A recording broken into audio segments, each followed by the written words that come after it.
Hola gente linda, soy Shivon y este es mi video de los miércoles. Am, pues no sé, este video tiene un eje temático que es una pregunta que me hicieron en YouTube y es si los hombres tienen un lugar en el feminismo. ¿Qué opino yo de eso? Pero antes de entrar al tema, soy una presumida. Resulta que el laboratorio había mandado a hacer tarjetas y las mías llevaban un año guardadas y como yo nunca tengo tarjetas, siempre decía yo, pero luego me han empezado a preguntar y así como, me han empezado a preguntar si tengo tarjetas y yo siempre les digo, ay, pues yo no manejo eso, ¿no? Así como yo, no sé si es que soy demasiado paleolítica o demasiado millennial. Si quieres te doy mi Twitter, ¿no? Pero bueno, por primera vez en mi vida tengo tarjetas, me siento un poco más adulta y a diferencia de cosas como los impuestos o las deudas, esto por lo menos es bonito. Pero bueno, les la pregunta me la hacían así en términos de qué lugar tienen los hombres en el feminismo, porque es algo que creo que hoy nos atraviesa a todas, todos, todes, sobre si los hombres tienen o no un lugar en el feminismo, sobre todo porque hemos visto estas situaciones en las marchas donde van hombres y de repente les piden que se salgan de los contingentes que van a la vanguardia. Y en redes sociales, sobre todo en redes, digamos, del circuito feminista, es muy común la afirmación, no solo que los hombres no pueden, no saben ser aliados, no saben ser feministas, sino que no pueden serlo. Y en función de eso, alguien me preguntaba, ¿tú qué opinas de esa discusión? Y un poco quiero hablar de eso. Quiero empezar diciendo una cosa que como saben, doy clases y este semestre estoy dando una clase que se llama Género, Ciencia y Tecnología, o algo así, ya no me acuerdo. Y la primera clase fue una historia del feminismo, sobre todo en, digamos, en Europa, Estados Unidos, digamos, en el centro. Y algo que llamaba mucho la atención era un contraste cuando estábamos viendo, porque en el siglo XIX sí hubo hombres que de alguna manera podríamos considerar contribuidores del feminismo, no solo porque eran, digamos, como dicen en inglés, sympathetic, sino porque explícitamente escribieron ensayos y fueron voces públicas, intelectuales públicos, que se manifestaron en favor de las luchas y reivindicaciones feministas. Ojo, como hay muchas corrientes feministas, pues no todas, porque por ejemplo había feministas liberales, feministas socialistas, feministas marxistas, entonces normalmente se posicionaban en favor de las corrientes feministas que les eran afines. Y algo que pasaba en la clase es que llegas al siglo XX y la mayor parte de las historiografías del feminismo hacen que los hombres ¡pum!, ya no figuren en el feminismo. Y eso nos generó una pregunta de qué estaba pasando. Si era un efecto historiográfico producto de que ya hay muchas mujeres y entonces tratas de rescatarlas y entonces ya no rescatas hombres, o que en efecto ya no había voces masculinas en el feminismo, que de alguna manera algo pasa en la historia del feminismo que ya no hay, ya no surgen, ya no son pertinentes o se vuelven anatema. ¿Qué pasaba allí? Esa era una pregunta que nos surgía. Y mañana es la clase de historia del feminismo en México y una de las cosas que se ven allí es un poco algo parecido, pero no exactamente con el corte entre el siglo XIX y el XX, sino que te encuentras, por ejemplo, voces, sobre todo en los primeros 30 años del siglo XX, de hombres que abiertamente se declaran afines a la agenda, digamos, de las mujeres y que incluso la defienden. Ojo, hay que tener en cuenta que la agenda de las mujeres en México en la primera mitad bueno, ni siquiera en la primera mitad del siglo XX, sino en los primeros 30 años del siglo XX, es sobre todo una agenda eh, de reconocer la equidad intelectual, pero por ejemplo, poco se discute de cosas, sí las hay, sí hay sufragistas, pero poco se discute como temas de autonomía de las mujeres, el orden familiar en realidad no se pone en tela de juicio, incluso hay muchas feministas que están de acuerdo con la figura de la mujer como el ángel del hogar. Entonces es un feminismo distinto al que conocemos hoy. Y eso hay que decirlo, o sea, no es el feminismo de hoy. Eh, Y en el mundo, digamos, anglo-europeo, anglo y europeo, también encuentras en el siglo XIX estas voces, ¿no? John Stuart Mill quizás es uno de los grandes ejemplos, August Bebel, que es un marxista, Friedrich Engels, otro marxista, sí los hay. Entonces, la pregunta, ¿tienen los hombres un lugar en la historia del feminismo? Lo primero que habría que decir es, históricamente, sí han habido hombres que han contribuido en calidad de intelectuales públicos al avance de los derechos de las mujeres y al desarrollo teórico del feminismo. Esa es como la primera observación que yo haría. Pero ojo que me estoy refiriendo a un periodo muy acotado. La segunda observación que yo me haría, y aquí están mis perritos que vienen a saludarme, es si esto es un proceso que continúa o no. Y yo hacía en Facebook una serie de preguntas acerca de quiénes en el siglo XX consideraríamos figuras importantes para el feminismo. No solo teóricamente, sino políticamente. Y algo que vi en este pequeño, digamos, ejercicio colectivo es que ya no te salen, por ejemplo, figuras que no sean académicos o intelectuales públicos, quizás tan claramente contundentes o tan claramente adscribibles como quizás en el 19. Alguien decía, ¿por qué no Foucault? Y yo les decía, porque Foucault en realidad nunca trabajó género. Foucault trabaja sexualidad. Foucault trabaja sexualidad en realidad. Y me decían, Derrida. Y le digo, no, Derrida es importante para Butler, pero en realidad ellos no contribuyen a eso, ¿no? Eh, Incluso, por ejemplo, alguien como Deleuze, que habla de que la filosofía se vuelva mujer, no me acuerdo cómo viene en francés para traducirlo, pero también le han dicho que poco le importó realmente lo que era una mujer, ¿no? Que es una posición que está construyendo un filósofo hombre.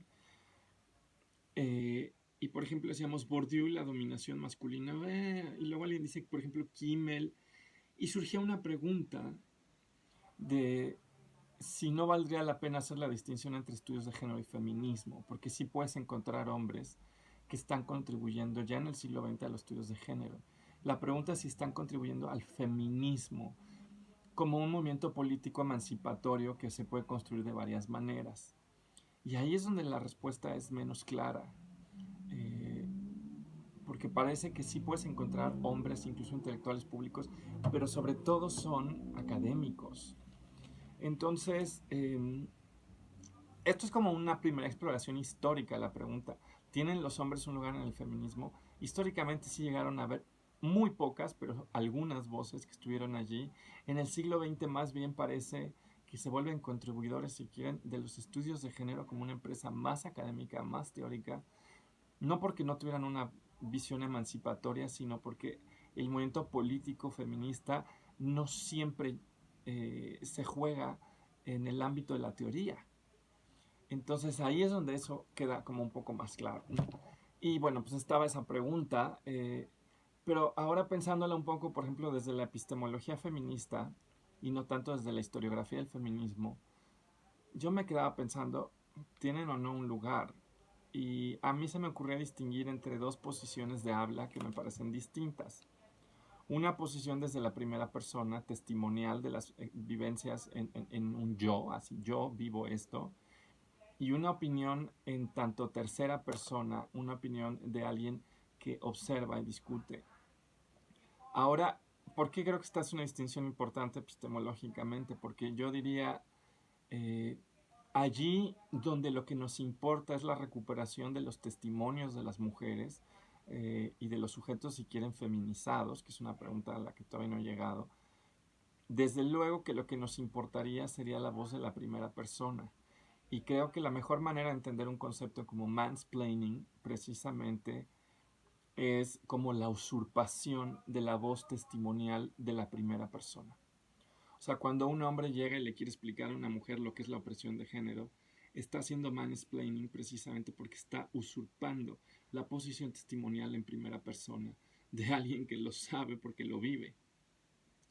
Y yo creo que, por ejemplo, allí sí tendríamos que hacer esta distinción.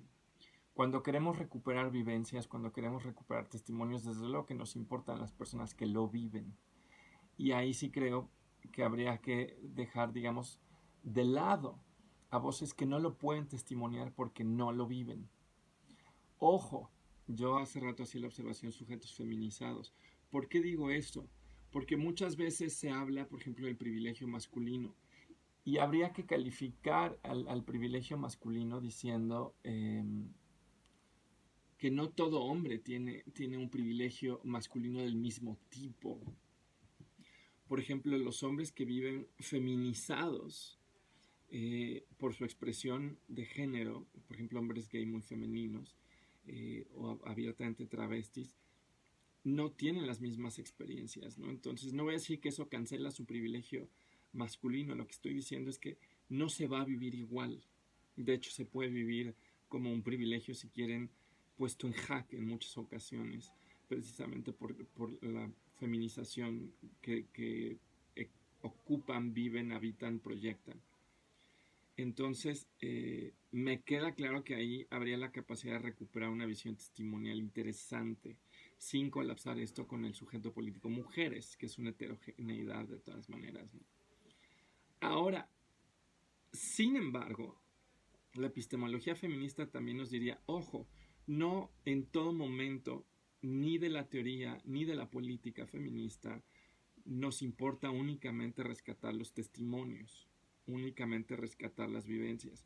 A veces también queremos hacer una discusión sobre los diagnósticos, una discusión sobre estrategias de lucha, y este es un momento diferente, porque ya no es un momento, digamos, de recabar experiencias, sino de discutir cómo ponderamos la acción. Y aquí yo sí creo que sería más importante abrir la discusión por una cuestión que ha dicho la epistemología feminista, y es que la única posibilidad de la objetividad es una intersubjetividad radical, crítica. ¿Qué quiere decir esto? Básicamente que dejes hablar a la mayor cantidad de posiciones, incluso si son posiciones muy encontradas, sobre un tema, porque lo que van a hacer una especie de diálogo crítico acerca de los presupuestos de cada quien. Por supuesto, esto lo tienes que hacer en una serie de condiciones de mínima paridad, porque si cada quien usa el poder que detenta socialmente, pues ganan los hombres, o ganan los ricos, o ganan la clase empoderada, ¿no? Entonces se tiene que hacer así, en condiciones, digamos, de una paridad mínima. Eh, pero sí importa que todos los puntos de vista participen. ¿Por qué? Porque incluso puntos de vista que no están directamente afectados, vivencialmente, pueden, sin embargo, tener posiciones críticas acerca de estrategias de lucha o herramientas de análisis, donde perciban cosas o encuentren contradicciones que otras posturas no. Y ahí es donde yo creo que, por ejemplo, la epistemología feminista diría, aquí sí tenemos que darle lugar a todas las voces posibles. Es decir, lo que estoy diciendo es que ante la pregunta si caben los hombres o no en el feminismo, más allá de la respuesta histórica de sí, que sí los ha habido, pero han sido sobre todo intelectuales públicos y no, por ejemplo, grandes líderes políticos que de alguna manera no les tocaría, sería raro, pero sí, supongo que sí encontraremos ejemplos. Lo que estoy diciendo es que a nivel de epistemología, si quieren, epistemología feminista, habría que distinguir estos dos momentos. La parte testimonial en primera persona, donde yo creo que las voces que tienen que hablar son voces de mujeres. Y si construimos el feminismo un poco más amplio de sujetos feminizados. Pero en el segundo momento, en el momento, digamos, teórico, analítico, político de la discusión, ahí sí requerimos todas las voces. Y ahí sí un movimiento de exclusión y silenciamiento puede ser peligroso porque nos puede cegar. Puede dar lugar a chauvinismos en términos de presuponer cosas y puntos de vista y posiciones que no necesariamente están bien justificadas, bien argumentadas, o que no necesariamente le van a hacer bien a todes. Entonces, esa es un poco mi respuesta en estos dos momentos. Y pues nada, me gustaría saber qué opinan. Este es un video muy ñoño, pero bueno, es que el pasado fue un escándalo. Y nada, nos vemos en una Nos vemos en una semana. Bye bye.